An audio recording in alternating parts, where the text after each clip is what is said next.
Hi, I'm Nikki Butler and I'm a scar specialist.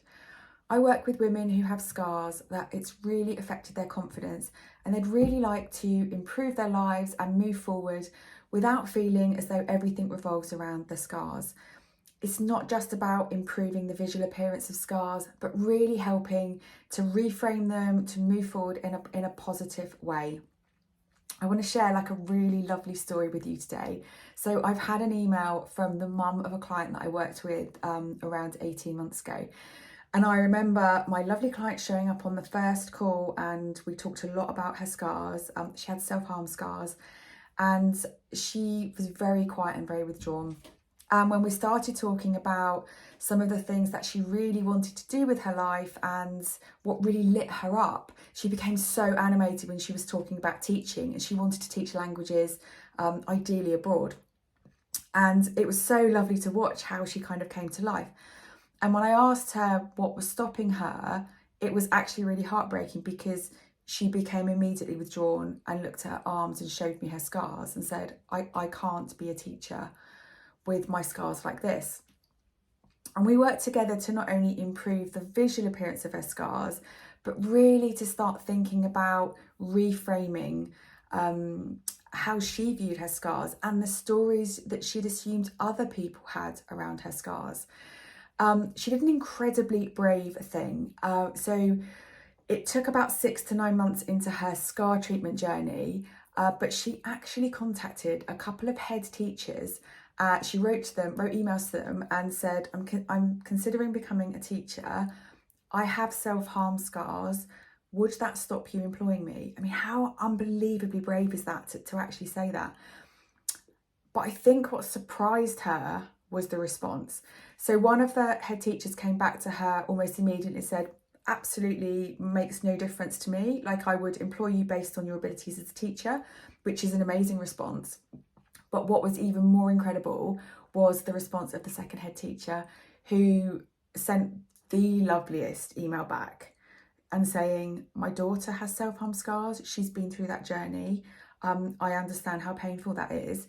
And she said, but also I think that would bring real value as a teacher into the classroom, because you would be able to potentially identify somebody that may be going through some emotional difficulties and challenges, and you'd be able to empathise with somebody that was in a similar position. And that triggered her actually going back to look into doing her teacher training qualifications. And her mum sent me an email to say that she'd been accepted and that's what she's going back to do.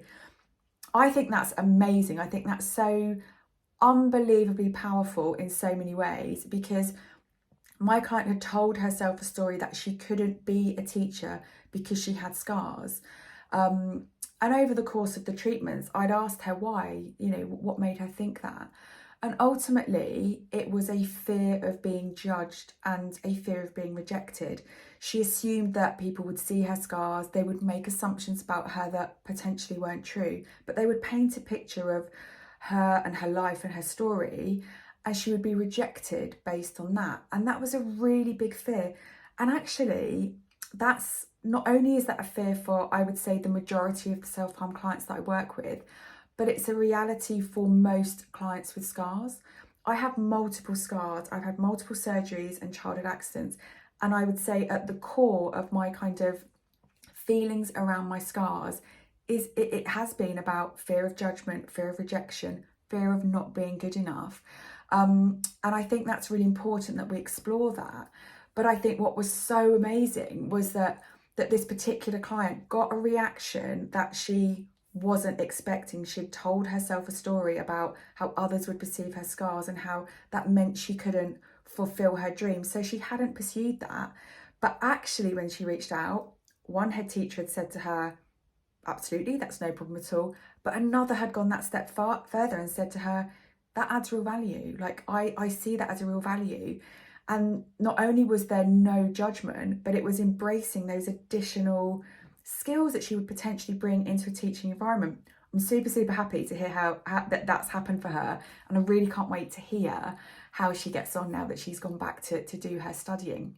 I really just wanted to share that with you because, sometimes it's around the narrative and the stories that we tell ourselves and the things that we fear other people will think about us. So I wanted to leave you with that. I hope that that is an inspiring story and gives you some food for thought. If you would like to explore your own scar journey with me, I would love to hear from you. You can email me at nikki@nikkibutler.co.uk or visit the website, which is nice and simple, nikkibutler.co.uk.